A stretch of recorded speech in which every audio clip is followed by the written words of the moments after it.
Boa noite. Vamos lá, dá para a gente pensar hoje um pouco no nosso final de mês, né? Mês de maio está terminando e você notou, aí você que é membro da igreja ou você que nos acompanha pelas redes sociais, que nós tentamos deixar aí o mês de maio falando sobre a família. Teve vários posts aí, fotos sobre família. As famílias da igreja pediram hinos. Nós estamos pensando na família. E há uma razão, claro, para isso, porque está na Bíblia. Mas eu queria continuar pensando em família com você. Família é uma coisa um pouco complicada, né? A maioria das famílias, eu sei que na sua não, mas a maioria das famílias tem aqueles problemas de irmão que briga com o irmão. Eu sei que na sua não tem, mas geralmente tem, viu? Na sua não tem. Tem aquele tio esperto, tem aquele primo ou aquela prima, né, que não gosta de ninguém. Tem aquela que te exclui dos grupos da família, né? E você pode notar, você tem o grupo da família, aí alguém não tem coragem de te excluir. Aí ele cria o grupo dos irmãos homens, depois dos primos homens, depois das primas menores, depois... Aí tem um monte de grupo de família, e é muito engraçado quando você erra, né? E você posta alguma coisa no grupo errado, aí vem aquela confusão, aí você descobre, mas peraí, tinha outro grupo, eu sempre ponho no grupo da família, então, mas é que a gente tem no grupo das filhas de cabelo loiro. E tem o grupo das primas de cabelo escuro. Aí você pintou o cabelo, a gente esqueceu e te excluiu. Aquelas histórias de família. Mas pensa que é só na sua? Aliás, na sua não tem? Mas cuidado, pode ter. E você não sabe. Porque alguém já disse que você tem algumas certezas. Você vai morrer, certeza. Você vai pagar imposto, certeza. E você não participa de algum grupo que você pensa que deveria participar. Isso é certeza. Certeza, pode ter certeza. Vamos pensar nessa família, e eu quero ler com você hoje sobre outra família. Nós vamos estudar um pouco de família, mas eu quero ver o texto que eu deixei marcado lá. Eu vou até ampliar um pouco.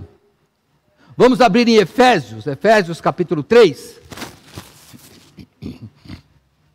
Abra aí sua Bíblia, você que está em casa, pega a Bíblia aí, hein? Pega a Bíblia, você está acompanhando no celular... Não vem com essa, pastor, mas eu estou com o celular, aqui estou usando, então pega a Bíblia de papel, pega uma outra aí, hein? Vamos lá, Efésios 3, verso 14. O apóstolo Paulo diz assim: por causa disto me ponho de joelhos perante o Pai de nosso Senhor Jesus Cristo, do qual toda a família, nos céus e na terra, toma o nome, para que segundo as riquezas da sua glória, vos conceda que sejais fortalecidos com poder pelo seu Espírito no homem interior, para que Cristo habite pela fé nos vossos corações, a fim de, estando enraizados e fundados em amor, poderdes perfeitamente compreender com todos os santos qual seja a largura e o comprimento e a altura e a profundidade, e conhecer o amor de Cristo, que excede todo entendimento, para que sejais cheios de toda a plenitude de Deus. Vamos orar. Senhor, muito obrigado por esta noite. Obrigado, Senhor Deus, pelas famílias. Obrigado pela igreja. Obrigado pela tua grande família aqui na terra e pela grande família que está já aí no céu. E eu te peço, Pai, que se hoje alguém que está talvez no templo ou em casa, assistindo pelas redes sociais, peço que se ainda não faz parte da tua família, Senhor Deus, através do sangue do Senhor Jesus, que hoje possa ter esse compromisso e entrar para essa doce e maravilhosa família. E nós pedimos em nome daquele que conquistou o direito que nós não tínhamos, porque nós oramos em nome de Jesus. Amém. Vamos lá, o que eu fui fazer? Você que é membro de Vila São José sabe, fui no dicionário. Pastor, você não sabe o que é família? Então, eu queria saber o que é que o pessoal do dicionário sabe. Então, o dicionário diz assim: grupo de pessoas que têm parentesco próximo entre si, pai, mãe e filhos, e que vivem na mesma residência, seu lar. Pode ser esse o seu caso. Mas tem outra família. Grupo de pessoas que têm relações de parentesco, inclusive as adquiridas por casamento, adoção, etc. Aí tem mais. Grupo de pessoas que têm afinidade entre elas por manterem interesses, funções, objetivos comuns. E aí tem uma série de coisas que fala de família, tem uma página, o dicionário que eu peguei tinha uma página, né? Que vocês têm que lembrar que eu sou velhinho. Eu já sou velhinho, né? Então, pastor, você foi lá na Wikipedia? Não, fui no Caldas Aulete. Você não sabe o que é isso. Você não sabe. Só o pessoal da minha idade que vai saber o que é. Porque para nós Aurélio já é velho, a gente que achou que Aurélio era novo. Então, mas é isso que era a família há uns anos atrás, eu acho que hoje deve ser isso ainda. Por mais que tentem mudar o conceito, porque as coisas vão mudando de conceito. A sociedade vai mudando os conceitos das coisas. Então eles vão chamando de outros nomes. Eu quero então ir na família de acordo com quem instituiu, que foi o Senhor Deus. Como é que o Senhor Deus planejou a família? Vamos lá para Gênesis. Gênesis capítulo 1. Gênesis 1.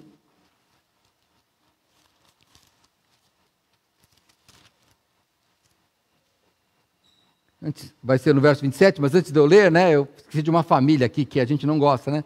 Quando tinha, agora todo mundo é online, né? Mas quando chegava aquele gerente lá, eu já falava, nossa empresa é uma grande família. Família, nada. Não paga o salário para você ver se não aborta rápido e vai tudo para outra família. Então, não era não, viu? Vamos no conceito de família que a Bíblia diz.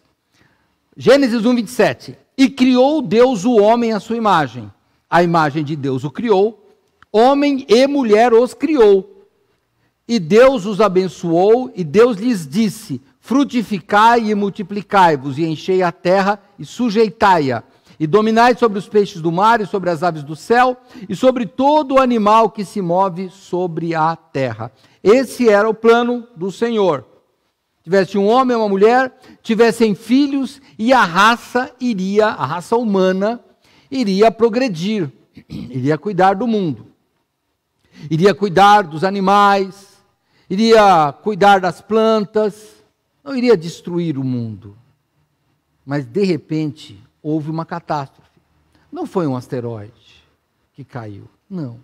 A catástrofe foi o seguinte, foi quando alguém de fora da família foi meter a colher lá dentro da família. É esse que foi o problema. Satanás, em forma de serpente, vamos lembrar que os animais tinham outra conotação. Os animais, ela falava, por que Eva não se espantou? Porque, irmãos, a serpente não era um bicho que se arrastava aí, Se hoje, né, que a gente sabe que bicho não fala, o pessoal conversa com o filho, querem que o cachorro seja gente. Agora, você sabe que tem um projeto aí para chamar de, nós somos pessoa física. E aí o cachorro é pessoa animal. Tá bom, né? Sabe? Vai ser... Olha, eu vejo essas coisas, me desculpa, eu fico pensando... Já pensou? O pessoal já fala que tem alergia a gato, né? Por exemplo, então, eu falo, eu sou alérgico à pessoa gata. Eu sou alérgico à pessoa cachorro. Você já pensou? Aí, vou voltar na família. Eu sou alérgico à pessoa primo. Eu sou alérgico à pessoa cunhada. Não adianta, você tem que ir na raiz lá, tem que ver o que é. O plano era perfeito. Aí Satanás vem e fala assim, como é que funcionam as coisas aqui, Eva? Aí Eva fala, não, aqui é o seguinte, a gente pode fazer tudo aqui, somos livres para tudo. Aí, olha, eu estou estilizando aqui, não é bem assim. Aí depois você vai lá em Gênesis 3 e lê a história direitinho. Estou contando de um jeito para você entender aí, até a criançada aí, né, achar que é legal essa historinha, embora que ela não é. Aí ela falou assim, como é que funciona? Não, estamos livres, podemos fazer o que quiser. Aí a serpente falou, tem certeza? Tenho. Não tem uma árvore lá que você não pode comer? Tem, mas a gente nem liga para isso. Não, por que você não pode comer? Aí Eva fala, olha, naquela árvore, Deus falou que a gente não pode nem comer, nem tocar. Ela já exagerou. Aí a serpente, muito esperta, falou assim, não, mas você não quer ser igual a Deus? Para que Deus?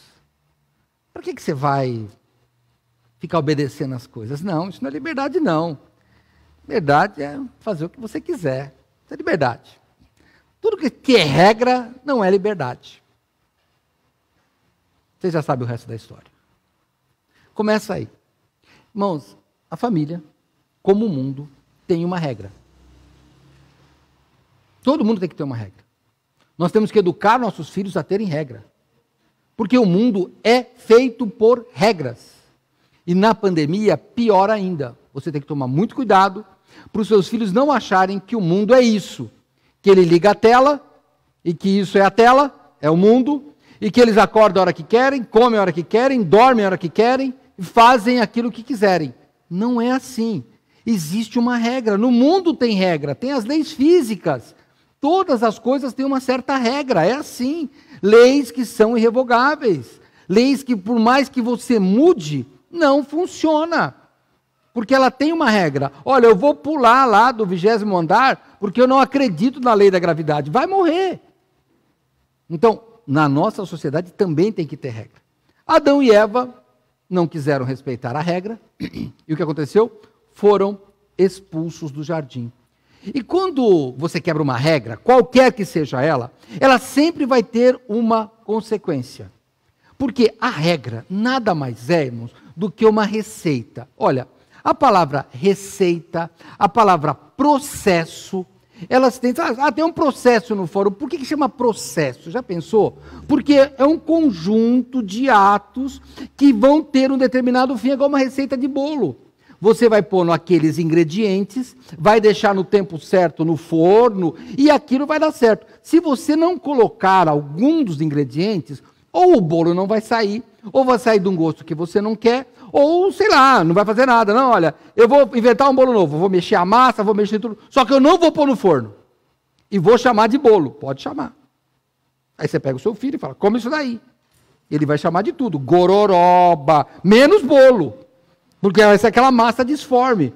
Então não adianta mudar o nome, existe um processo. Adão e Eva quebraram, e daí o que aconteceu? Vieram as consequências. Ah, então a regra agora mudou. Como que mudou? É, porque você pecou. Então agora, sabe aquele que você podia andar descalço? Não vai poder mais andar, porque vai ter espinho, você vai machucar. Sabe aquela coisa que você não sabia o que era dor? Não, nem sei o que é dor. Vai saber, todos os dias. Sabe que você podia comer a hora que você quisesse? E o que você quisesse? Agora você vai ter que trabalhar, vai ter que suar. Sabe, Eva, você poderia ter filhos. Eu falei que eu ia te multiplicar e era um plano muito bom. Mas agora você vai ter dor. Porque toda regra quebrada, ela tem consequência. E a família, ela é a primeira que sofre com as consequências de quebra de regra. Quando Adão e Eva, eles são expulsos do paraíso, o que acontece? Tem 2 filhos, Caim e Abel. O orgulho, Caim. Você já notou que o Caim, ele foi a primeira produção humana? Olha aqui, ó. Primeiro item de série. Aí, Adão e Eva eram uma família feliz. Pai, mãe e 2 filhos. E eu estou vendo um casal de namorado aqui, que eu não vou dizer quem é. Você que está em casa não vai saber, mas você está vendo aqui do meu lado esquerdo aqui. Você saiba o seguinte, a palavra filhos tem alguns sinônimos. Criança, belezinha, chuchuzinho, problemão. Criança, desculpa, meus filhos, vocês já cresceram. Vocês são crianças, desculpa, mas vocês são problemas, porque não tem jeito. Sabe por quê? Não é porque vocês são crianças, é porque o ser humano é problema. Então, vai ter problema. Toda criança tem problema. Aí ele teve aqueles 2 filhos bonitinhos, Caim e Abel, eles crescem e são 2 homens trabalhadores. Olha que legal. Um é agricultor, o outro cuida de ovelha, e eles estão tudo bonitinho, mas daí o que acontece? Aquele primeiro filho primogênito, ele fica com raiva e ele mata o irmão. E você já notou, a primeira família, quais são os 2 filhos que ele tem? Eles têm um vítima de um assassinato e um assassino. Olha que família. Começou feio o negócio. Por isso que família, irmãos, é aquilo que Satanás quer destruir. Porque as consequências sempre são drásticas. A gente fala aqui, como o irmão David, que pregou para de manhã, falou, olha, já passamos por muitos problemas nessa igreja, e a igreja está firme, mas tem famílias que não estão firmes. Porque os problemas detonaram, explodiram a família. E é isso que acontece. Eles acabaram com isso, com esse sonho de família, mas a instituição família continuou. E o mundo foi correndo. Chega uma hora que Deus pega e fala, olha, essas famílias não estão boas não. Eu vou deixar uma só, a de Noé. Não adiantou. Não adiantou. Problema. Aí Deus vai dar a decisão definitiva. Ele ia fazer a família que ia dar certo, sem o risco do pecado. Porque o grande problema da primeira família foi o pecado. E continua sendo o problema. Então, Deus tinha um plano, porque Deus não tem presente, passado e futuro. Deus sempre é, por isso que ele diz, eu sou, porque ele sempre é. Ele nunca foi e ele nunca será. Ele é sempre. E daí nós, para entendermos a linguagem, em Hebreus vem que Jesus Cristo é o mesmo ontem, hoje, eternamente, porque nós temos que entender isso. Mas Deus sempre é. Ele está olhando sempre o presente. Por isso que Eclesiastes diz, o que foi, o que é já foi, e o que vai ser também já foi. Porque Deus já sabe de tudo. Ele é uma pessoa onipresente, onisciente, onipotente, não tem tempo, não é limitado a espaço, não é limitado a nada. Para nós é confuso, nós não conseguimos compreender, mas é assim que funciona. Como é que Deus faz? Você fala, peraí, eu vou fazer uma coisa, eu vou pegar uma pessoa e vou criar uma descendência familiar e daí eu vou tirar o pecado. Como ele faz? Ele vai lá em Gênesis 12, você estava lá no Gênesis 1, Gênesis 3, vai para Gênesis 12. Vamos comigo. No verso 1, diz assim, Gênesis 12, 1, ora, o Senhor disse a Abrão, sai-te da tua terra, da tua parentela e da casa de teu pai, família, para a terra que eu te mostrarei. E far-te-ei uma grande nação, e abençoar-te-ei, e engrandecerei o teu nome, e tu serás uma bênção. E abençoarei os que te abençoarem, e amaldiçoarei os que te amaldiçoarem, e em ti serão benditas todas as famílias da terra. Então você vê que Deus não falou aqui, ele podia falar, e todas as igrejas serão abençoadas, ele não falou isso. Ele podia falar, e todas as empresas, todos os negócios, todos os governos, ele disse família. Porque a bênção de Deus por o ser humano veio na família. Lembra, fez Adão e Eva, mas não é bom que o homem esteja só. Vamos fazer uma ajudadora para ele, alguém que vai estar ao lado dele. Então, a família é uma bênção do Senhor no começo, que ele já planejou até o final. Então, a bênção nossa virá da família, porque Deus falou que seria abençoadas as famílias da terra. E como que ele faz então? Então ele escolhe Abraão, e da família de Abraão iria sair as famílias da terra abençoadas. Abraão tem seu filho Isaque, e vem o seu neto, Jacó. Jacó tem 12 filhos e uma filha. E um daqueles filhos já era eleito por Deus. Jacó, ele profetiza qual seria o filho que continuaria a bênção de Abraão. Então você já estava em Gênesis 1, em Gênesis 3, em Gênesis 12, vamos para Gênesis 49. Então desde Adão, e Deus está aqui escrevendo a história, que na verdade, eu vou brincar, nós podíamos dizer que esta história é um álbum de família. Hoje uma irmã disse assim, pastor, eu fui ver o álbum de família de tal pessoa, da sogra, viu, da mãe, eu acho legal, é isso aí, álbum de família é interessante, viu, você vê álbum de família, é a história, e aqui tem um álbum de família, nós começamos lá em Adão, passamos por Abraão, só lembramos do nome de Isaac e de Jacó, e Jacó já está velho no nosso álbum de família. Então, no capítulo 49, nos versos 8, ele chama um dos seus filhos, aliás, os filhos estão lá e ele fala de um especificamente, Judá. Ele diz assim, Judá, a ti te louvarão os teus irmãos, a tua mão será sobre o pescoço de teus inimigos, os filhos de teu pai a ti se inclinarão. Judá é um leãozinho, da presa subiste, filho meu, encurva-se e deita-te como um leão, e como um leão velho, quem o despertará? O cetro não se arredará de Judá, nem o legislador dentre seus pés, até que venha Siló. E a ele se congregarão todos os povos, todas as famílias. Você sabe que cada tribo de Israel tem um símbolo, né? Eles têm assim, uma bandeira com as 12 tribos, com os 12 símbolos. O menorá é aquele castiçal, sabe, com as velhinhas assim? Aquele está no meio, e cada um tem um símbolo. Eu não lembro dos símbolos. Eu sei que Judá é um leão. Judá é o leão. Lá, todos os povos seriam abençoados. Todas as famílias seriam abençoadas. Por quê? Porque de Judá, e você vai vendo a genealogia, quando você vai lá em Mateus, por exemplo, nós não vamos ler, tá? Mas as genealogias vêm, e elas são muito importantes.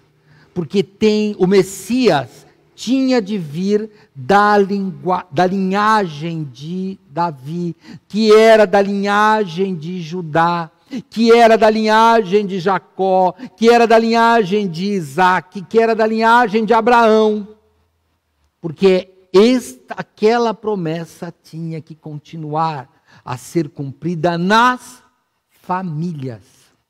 Então, como diz lá em Gálatas, na plenitude dos tempos, nasce Jesus, e a Bíblia diz nascido de mulher. E por que é importante nascer de mulher? Porque ele nasce do ser humano, ele nasce da família, e Deus dá uma família para ele, mesmo que José não seja o pai biológico de Jesus, mas dá uma família, porque a família é importante. E quando Jesus vem, quando lá, aqui Jacó está falando lá, milênios atrás, lá, olha, a você, Judá, a sua descendência vão se congregar todos os povos. Nasce Jesus, de onde nós temos a família, que o apóstolo Paulo menciona lá em Efésios, onde nós começamos. Vamos lá? Efésios, capítulo 3. No começo da mensagem, eu falei isso, né? Verso 14. Por causa disso, me ponho de joelhos perante o Pai de nosso Senhor Jesus Cristo, do qual toda a família, nos céus e na terra, toma o nome. O Senhor Jesus Cristo. E daí a família tem as suas surpresas, né? Por exemplo, você que está em casa, você que está aqui, já está falando assim, que bom, pastor, hoje a mensagem foi rápida. Eu espero que seja, porque eu vou começar a pregar agora. Eu só estava explicando sobre a família. Mas vai ser rápido, mas é que eu vou começar agora, que eu tinha que dar essa introdução para você entender. Quando você aceita Jesus, esse é o ápice da família. Quando o Senhor Deus ele fala que ele faz com que o solitário viva em família.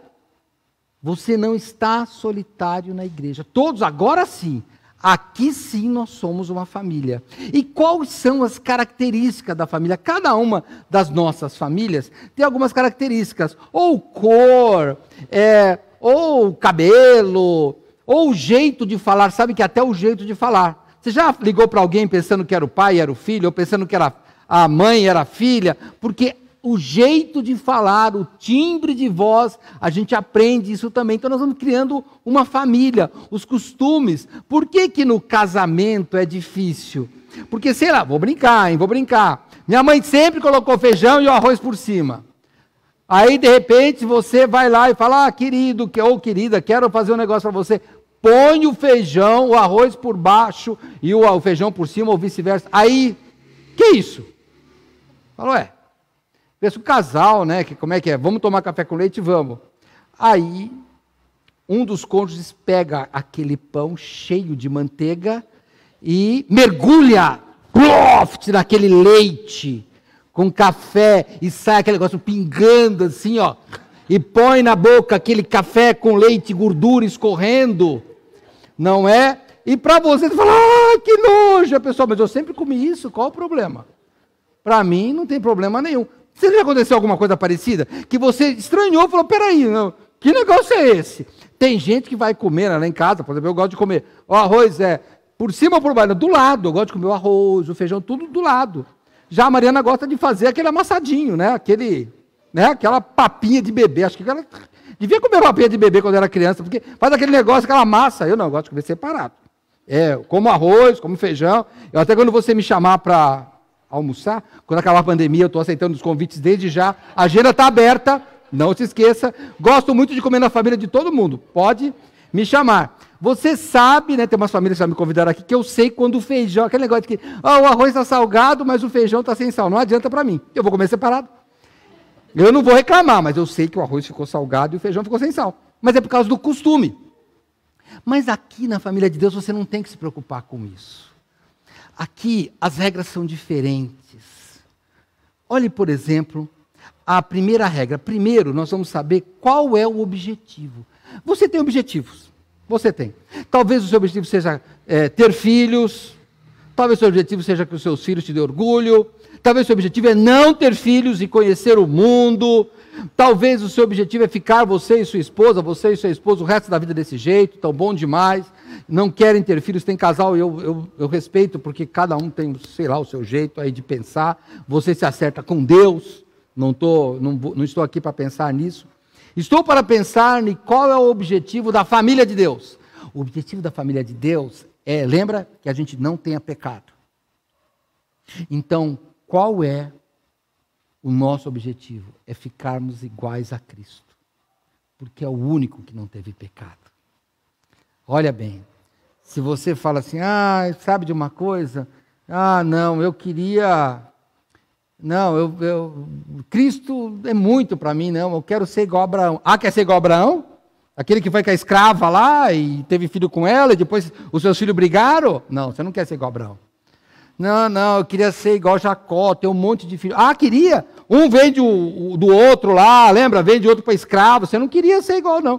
Não, eu queria ser igual Davi, o homem segundo o coração de Deus. Nem pense. Se você pegar a família de Davi, é uma catástrofe. O único exemplo que serve para nós é o Senhor Jesus Cristo. Por isso que ele não teve família aqui. Nós somos a família dele. Certa vez ele estava lá ensinando e disseram, sua mãe e seus irmãos estão aí. Ele disse, quem faz a vontade do meu pai, esse é minha mãe e meus irmãos. E é isso que nós vamos fazer.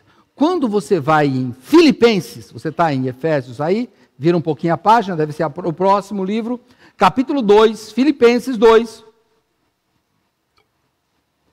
no verso 5, o apóstolo Paulo nos fala o objetivo de nós como seres humanos, e você tem que pensar isso para seus filhos, e você que vem para a igreja, é esse o nosso objetivo. Ele diz assim, de sorte que haja em vós o mesmo sentimento que houve também em Cristo Jesus, que sendo em forma de Deus, não teve por usurpação ser igual a Deus, mas fez a si mesmo de nenhuma reputação, tomando a forma de servo, fazendo-se semelhante aos homens, e achado na forma de homem, humilhou-se a si mesmo, sendo obediente até a morte, e morte de cruz.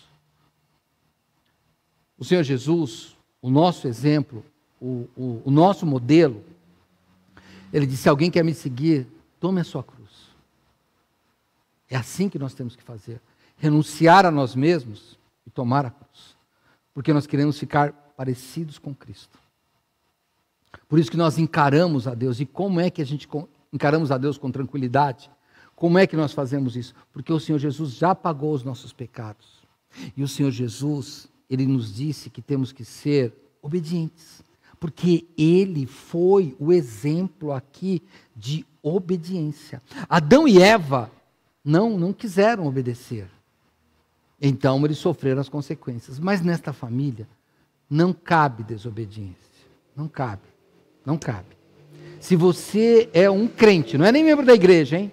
Mas se você é um crente desobediente, saiba que você está fora dos padrões que o Senhor deu para a sua família.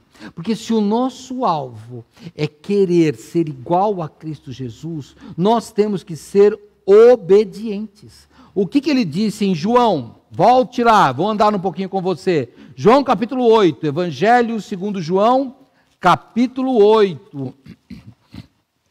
Lá no finalzinho, no verso 51, Jesus Cristo diz assim: em verdade vos digo que se alguém guardar a minha palavra, nunca verá a morte. É isso, através da obediência, nós não teremos a mesma consequência de Adão e Eva, que morreram. Morreram. Pastor, nós não vamos morrer? A segunda morte não. Existem duas mortes. Quando nós passarmos e largarmos este corpo, será a primeira morte. Mas a Bíblia fala que haverá o dano da segunda morte. Que a morte que nós conhecemos será lançada no lago de fogo. Mas eu não vou para o inferno. O inferno será lançado no lago de fogo. É pior do que o inferno. Lá haverá pranto e ranger de dentes. Porque as pessoas da família de Deus não estarão lá. Porque os desobedientes não entrarão no reino do céu. Mas os obedientes sim. Então, seja obediente. Se você quer fazer parte desta família, aceite Jesus. É a primeira obediência. Essa é a vontade de Deus. Que nós aceitássemos Jesus Cristo. A Bíblia diz que Deus não tem prazer na morte do ímpio. Não. Ele quer que todos se arrependam e se salvem, inclusive você. E quando você faz isso, você entra nesta família de Deus. E você passa da morte para a vida. Quer mudar? Quer ter uma família de verdade? Primeira coisa, pense em ser obediente. Pense em ser obediente a Deus. É uma das razões que nós, aqui de Vila São José, incentivamos, através de programas, de leitura, que todos os membros leiam a Bíblia. Aliás, se você é membro da igreja e nunca leu a Bíblia, tem alguma coisa que não está certa com você. Eu queria pedir para você que você lesse sua Bíblia. Faz um programa. Nós temos aqui de 6 meses, 2 anos, 1 ano, faz algum programa aí para você ler a sua Bíblia. Porque como é que você vai obedecer uma ordem que você não sabe? Então tem que ser obediente. Se você não quer ser obediente, pode continuar, mas você não fazer parte da família. Porque isso foi um problema lá de Adão e Eva. Desobedeceram e não deu certo. E essa família, não a igreja, a família de Deus, ela não haverá desobedientes nela. Então você tem que pensar nisso. Depois que você é obediente, você entra para a família. E o que acontece? Nós lembra que o nosso alvo é querer servir, é ser obediente, e Jesus, aliás, é querer ser obediente e parecer com Cristo. E daí vem o segundo item para nós, é servir. Sabe, Jesus Cristo, ele tinha um objetivo, era servir. E nós queremos servir. É para isso que nós estamos aqui. Nós queremos servir. É desse jeito. Por quê?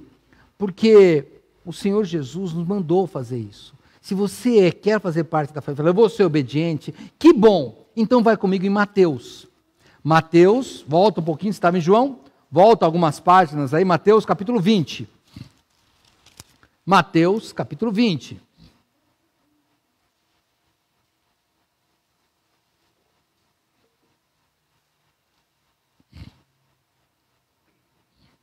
No verso 26, Ele diz assim: não será assim entre vós, mas todo aquele que quiser entre vós fazer-se grande, seja vosso serviçal.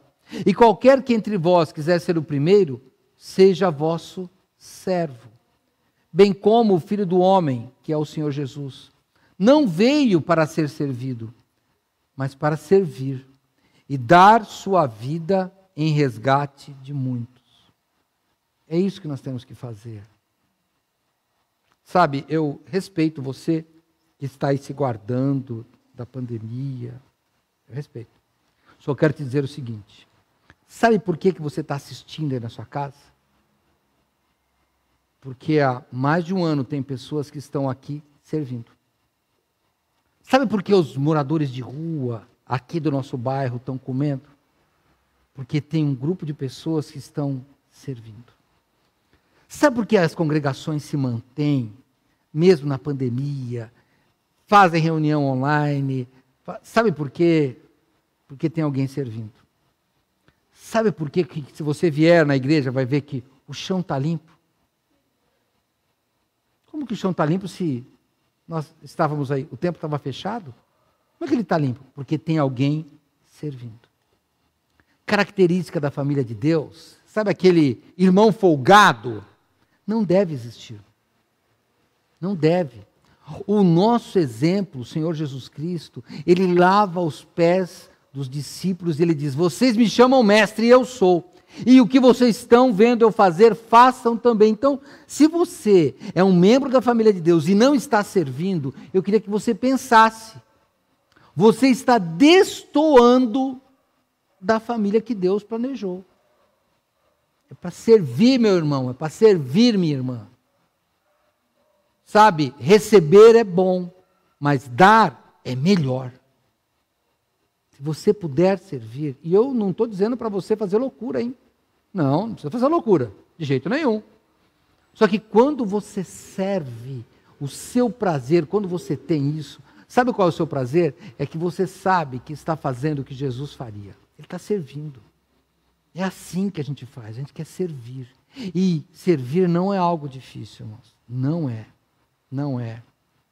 Olha, pastora, eu não sei mexer na mesa de som. Não tem importância. Se você tirar o pó, já ajuda. Se você limpar o microfone, já ajuda. Se você chegar cedo, sabe, eu vou falar algo, mas é a minha impressão, não está na Bíblia. Não está na Bíblia. Mas é uma observação. As pessoas que gostam de servir, elas geralmente chegam mais cedo e saem mais tarde. Não está na Bíblia. Mas só que eu noto isso. Porque quando a pessoa chega cedo, ela acha o que fazer. Porque quando termina este culto, por exemplo, aqui talvez não, porque nós vamos ficar até quarta-feira, e na quarta viremos só, no máximo, 5 pessoas, 6. Mas de manhã, quando termina, alguém passa limpando todas as cadeiras com álcool. Quem está fazendo isso? Um membro da família de Deus que quer servir. Sabe, quando a gente está aqui, alguns irmãos chegaram mais cedo, a pergunta: quer uma ajuda? Não, você não precisa. Você já vai ver alguém fazendo alguma coisa. Você já vai ver. Aqui eu tenho de lembrar de uma pessoa da nossa família que nós perdemos recentemente. Vocês lembram da Sueli? No Dia das Mães, quando eu vi a Raquel, a Priscila, tirando os corações, eu consegui ver a Sueli. Claro, não estava aqui, mas ela estaria aqui, vocês sabem disso. Ela estaria fazendo as coisas aqui. É isso que dói. Essas lembranças. Naquele dia eu chorei muito no Dia das Mães por causa disso. Porque eu conseguia ver a Sueli correndo atrás, e quem estivesse perto, ela punha para trabalhar. Dá para tirar aquilo para mim? Tira o durex para mim. Era assim que ela fazia. Então, a gente sente muita falta. Fala assim, da professora Sueli, talvez. Da amiga Sueli, sim, mas da serva Sueli, todo mundo sente. Porque por mais que você tivesse algum problema, mas não pode negar, ela era uma serva. A Sueli estava sempre disposta a servir. Qualquer hora, ela estava disposta a servir. Então, mas não é ela que é o nosso exemplo, é o Senhor Jesus. Ele serviu. Então, não fique aí só esperando, irmão. Se você é membro desta família do Senhor, você tem que servir. Quer juntar essa família? Então, você já tem 2 requisitos. Primeiro, você aceita ser obediente? Tá bom. Além de ser obediente, você quer servir? Ah, pastor, obediente eu quero ser, servir eu não quero. Servir eu quero, obediente não quero. Não funciona. A família tem requisitos que são cumulativos. Cumulativos. Não basta ter uma característica só. Então a família do Senhor, ela é obediente e serva. E daí você fala, tá bom, esse daí eu vou, vai. Não gosto muito de servir, mas eu vou servir. E agora, o que eu vou fazer? Agora você vai lá em Pedro. Vai na primeira carta de Pedro, lá no finzinho da sua Bíblia. Vamos lá na primeira carta de Pedro, logo no capítulo 1. Aí as coisas começam a complicar. Porque na primeira carta de Pedro, capítulo 1, verso 16, o apóstolo diz assim, eu vou ler o 15, aliás, olha que interessante como Pedro fala da família. Desculpa, eu anotei o 16, que é o principal. Eu vou ler do 14 até o 16, tá bom? Perdão. Como filhos obedientes, não vos conformando com as concupiscências que antes havia em vossa ignorância, mas como é santo aquele que vos chamou, sede vós também santos em toda a vossa maneira de viver. Porquanto está escrito, sede santos porque eu sou santo. O terceiro requisito, e aqui fala de filhos, você tem que ser santo. E o que é santo? Santo é uma pessoa separada. E por que ela é separada? Porque o padrão dela é diferente. Diferente. Sabe os jogadores de futebol ganham essas fortunas aí? Eu vi uma vez uma reportagem sobre os jogadores dizendo assim, é mais fácil ganhar na loteria do que ser um desse pessoal aí. E você que joga futebol de verdade aí, tem gente que fez escola, já passou por peneira, sabe que não entra mesmo. É uma agulha no palheiro, não acha. E aí você fala, por quê? Porque eles são diferentes. Eles são diferentes. Eles são melhores. Fazer o quê? Eles são melhores, são diferentes. Então a gente já sabe quem eles são. Você tem que ser uma pessoa assim. Tão diferente que as pessoas saibam quem você é. E como é que elas vão saber? Não pelo uniforme.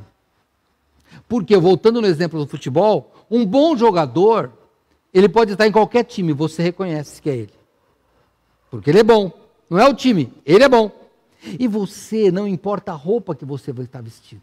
Você pode estar numa praia, você pode estar no campo, você pode estar no seu trabalho, você vai ser alguém diferente. Por quê? Porque Pedro disse que nós devemos ser obedientes e santos em toda a nossa maneira de viver.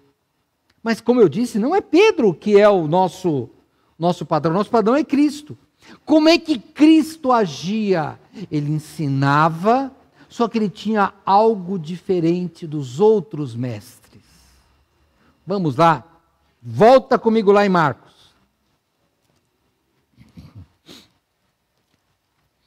Volta comigo em Marcos e vamos ler logo no capítulo 1 de Marcos. Logo no começo.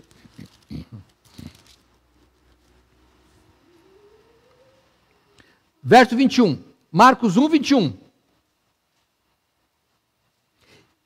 E entraram em Cafarnaum, uma cidade. E logo no sábado, indo ele à sinagoga, ali ensinava. E maravilharam-se da sua doutrina, porque os ensinava como tendo autoridade, e não como os escribas.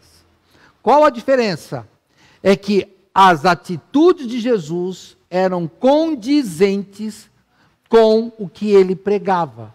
Se você tem um discurso e tem outras atitudes, tem algo errado, não serve para essa família. Eu vou te falar por quê. É uma palavra um pouco dura, mas é verdade. É uma santidade hipócrita.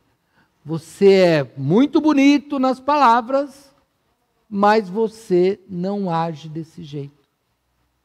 Só que aqui, irmãos, nesta família, eu vou falar de um pedaço da família de Deus chamada Igreja Batista de Vila São José. A gente convive muito aqui.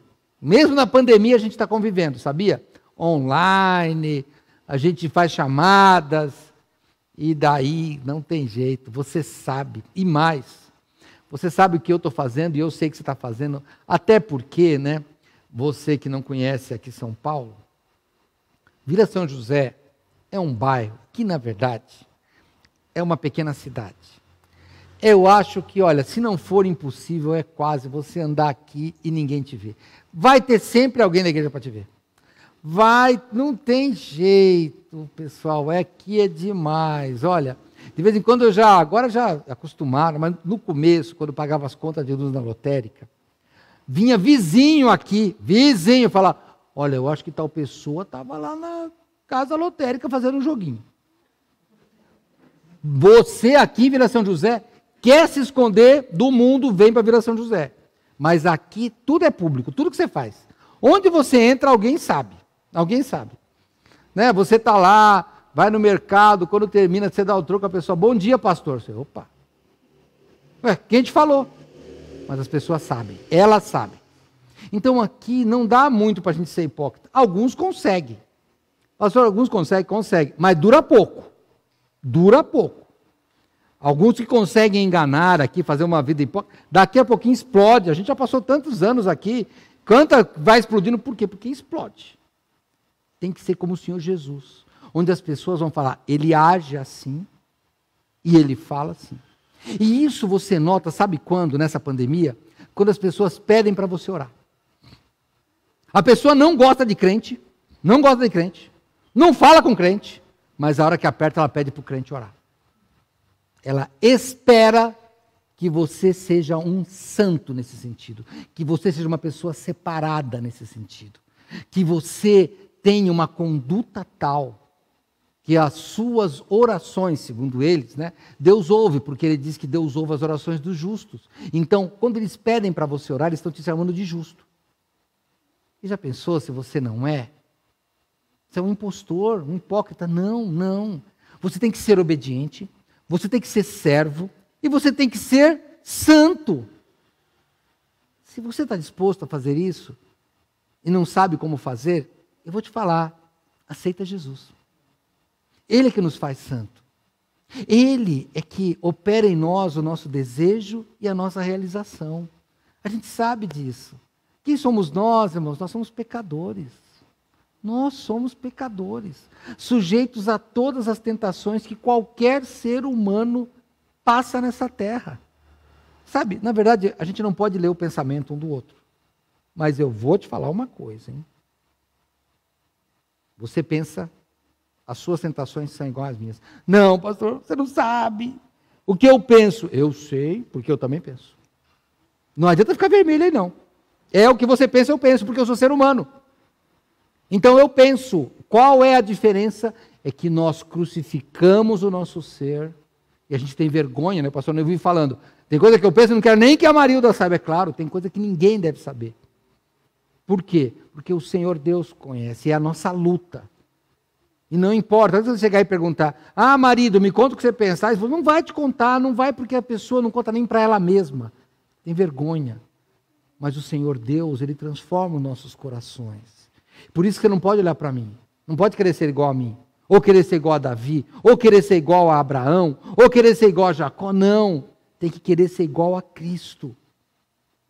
Quando você aceita, Ele transforma, sabe o que Ele disse? Que a gente nasce de novo, nasce, sabe o que Deus falou lá em Ezequiel? Que Ele tira um coração de pedra e põe um coração de carne, que Ele nos daria um novo coração. Coração é esse sentimento que nós temos, sabe? No cérebro, a gente tem a razão e a emoção. Quando se fala coração, são as duas coisas juntas. É a emoção com coração, com razão, perdão. Isso é o coração que a gente chama. É isso, não é só um pedaço do nosso corpo, não. É algo mais. E Deus vem e transforma esse nosso coração. Você tem que aceitar Jesus, senão você não consegue entrar nessa família. Porque é só através dele que se consegue. Mas agora sim, eu tenho que terminar a mensagem. Porque como é que você cimenta isso? Sabe aquela cereja do bolo? Você já tem obediência, você já tem o serviço, você já tem a santidade, mas falta alguma coisa, pastor. Isso está parecendo uma regra, sabe? Faz isso, mais isso, mais isso, faz aquele checklist, pronto, deu certo, passei na família. Não. Tem que ter o amor. Porque a Bíblia diz que Deus é a essência do amor. E sem amor, não consegue participar dessa família.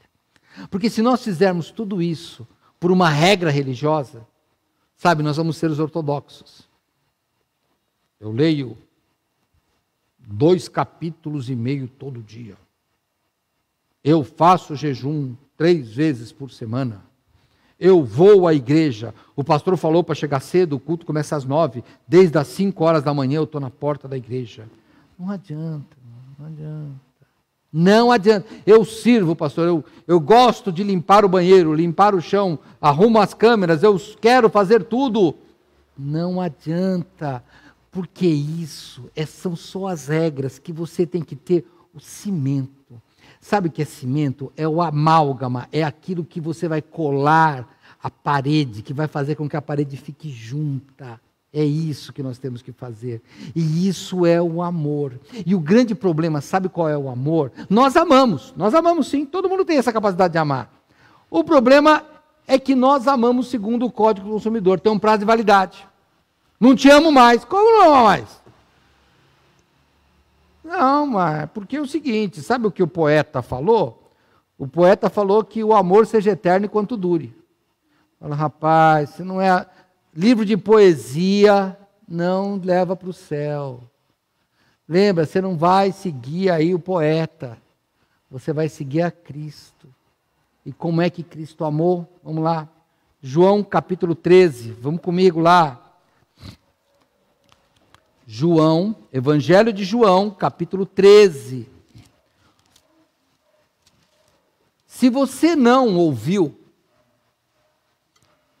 não assistiu o culto desta manhã, hoje é 30, né? Hoje é 30 de maio. Você depois procura aí, vai tá aí no YouTube aí, sobre o apóstolo Pedro, foi muito interessante hoje.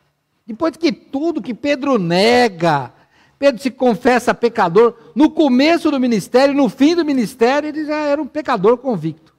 Mas mesmo assim, Deus estende para ele a mão do amor. Em João capítulo 13, a Bíblia diz no verso 1, ora, antes da festa da Páscoa, sabendo Jesus que já era chegada a sua hora de passar deste mundo para o Pai, como havia amado os seus que estavam no mundo, amou-os até o fim. Por isso, David, que a sua mensagem conseguiu chegar onde chegou. Porque Deus ama até o fim. Sabe, por isso que você aí que cometeu pecados terríveis, e você quer esquecer desse pecado, e aqui nessa família você consegue esquecer, não porque aqui a gente segue uma regra, obediência, santidade, porque aqui a gente segue a regra do amor. Nessa família se segue a regra do amor. Não de um perdão inconsequente, mas de um perdão tentando te melhorar. Um perdão que olha para você e diz assim, se você, quem conhece o amor de Deus, como é que é a história que a gente ouve de manhã?